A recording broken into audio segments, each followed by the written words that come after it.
আমার মনে হয় সময়ের কাজ সময়তে না করলে বেশি অলসতা লাগে।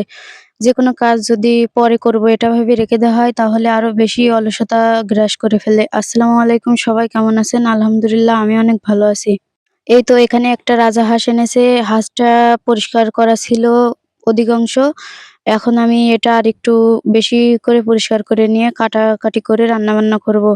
এখানে হাঁসটার গায়ে আমি চালের গুঁড়া আর কিছুটা হলুদ একসাথে মিশিয়ে তারপরে মাখাচ্ছিলাম যাতে পোড়ানোর পরে ভালোভাবে ক্লিন হয়।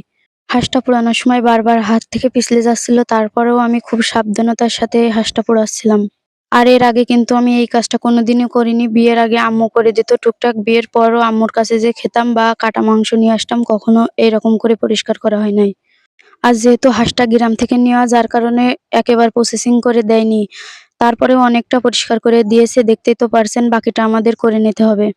আর আমার তো নতুন যেকোনো কাজ করতেই অনেক ভালো লাগে। তাই আমি কাউকে না বলে আমি একাই চেষ্টা করছিলাম। দেখা যাক কেমন হয়। আর এই দেখেন পোড়ানোর পরে আমি পরিষ্কার করে নিচ্ছি। কি সুন্দর পরিষ্কার হয়ে যাচ্ছে। আর আমি মনে করি যে জিনিসটা খেতে বেশি মজা, সেই জিনিসটা কিন্তু পরিষ্কার করতে বা প্রসেসিং করে সেই খাওয়ার উপযোগী করে তোলা পর্যন্ত অনেক কষ্টকর। যেহেতু আমি আগে পরে কোনোদিন করি নাই, যার কারণে আজকে করতে অনেকটা টাইম লেগে গেছিল। পরিষ্কার করে নেওয়ার পরেও কিছুটা দেখছিলাম পাখনা থেকে গেছে, যেগুলো আমি নিজে ছাড়াচ্ছিলাম একটা করে। আর ভালোভাবে ক্লিন না করলে কিন্তু খেতেও কেমন একটা আনইজি লাগে, যার কারণে আমি সুন্দর করে আগে পরিষ্কার করে নিতে চাচ্ছিলাম। আর আজকের এই ভিডিওটাতে ভয়েস দিতে যে আমার এত বিরক্তি লাগছিল যা বলার কথা না। এদিকে মুরগি ডাকছে, এদিকে পাখি ডাকছে, আমার অনেক অস্বস্তি লাগছে। তারপরও কিছু করার নাই, ভিডিও এডিট করে ভয়েস না দিলে তো আর পোস্ট করা যাচ্ছে না, যার কারণে এত কষ্টের মাঝেও ভিডিওতে ভয়েসটা দিতে হচ্ছে আরকি। অনেকের কাছেই এই হাঁসের মাংসটা অনেক মজা লাগে, আবার অনেকেই খেতে পারে না, বলে গন্ধ বের হচ্ছে। আমার মনে হয় সঠিকভাবে রান্না করতে জানলে গন্ধ বের হয় না, বরঞ্চ আরো অনেক খেতে ভালো লাগে।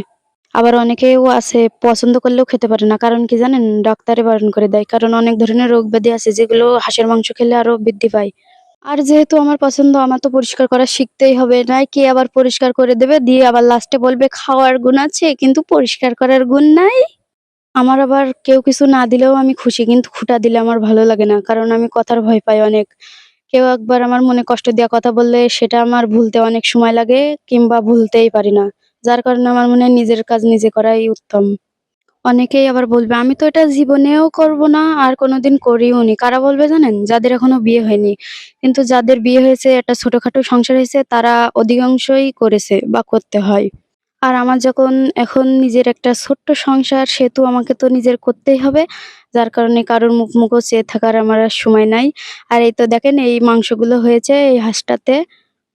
আর যেহেতু আমার বাসায় শাশুড়ি রয়েছে, তাকে তো রান্না করে খাওয়াতেই হবে। কিছুটা মাংস রেখে দেবো। সব মাংস রান্না করলে তো আর খাওয়া সম্ভব না।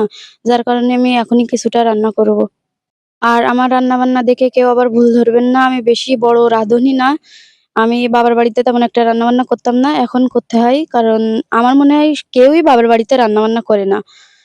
তেমনটা আমিও। আর এখন যেহেতু রান্নাবান্না করছি, একটু করে শিখছি, যার কারণে অত বেশি আর রান্নাবান্না পারি না। তারপরেও যেটুক পারি আলহামদুলিল্লাহ। আমার হাসব্যান্ডও খেয়ে বলে যে সুন্দর হয়েছে, এটাই অনেক।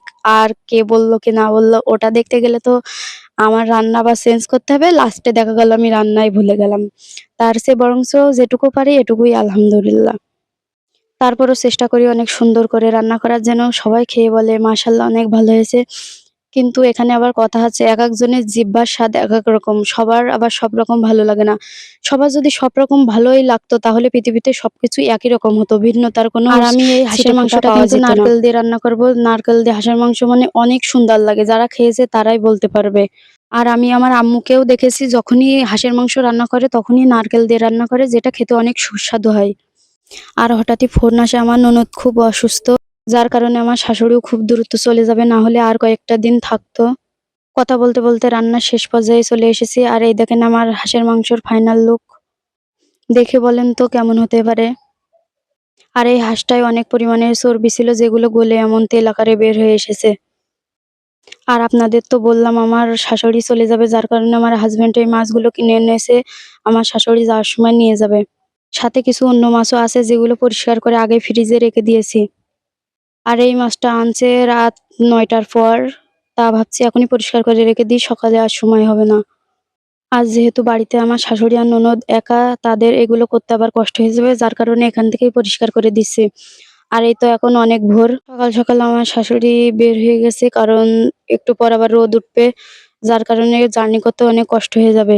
আর আমার শাশুড়ি একটু অসুস্থ, তার জন্য আপনারা সবাই দোয়া করবেন যেন তাড়াতাড়ি সুস্থ হয়ে যায়। বলছিলাম আর কয়েকটা দিন থেকে যেতে, কিন্তু বোঝেনই তো, তার মেয়ে অসুস্থ, বললেও তো শুনবে না। তারপরেও অনেক জোর করছিলাম, কিন্তু থাকলো না। এই তো ভিডিওটা আর বেশি লম্বা করব না। আপনারা সবাই ভালো থাকবেন, সুস্থ থাকবেন। আর আমার ভিডিওগুলো ভাল লাগলে অবশ্যই কমেন্ট করবেন। আল্লাহ হাফেজ।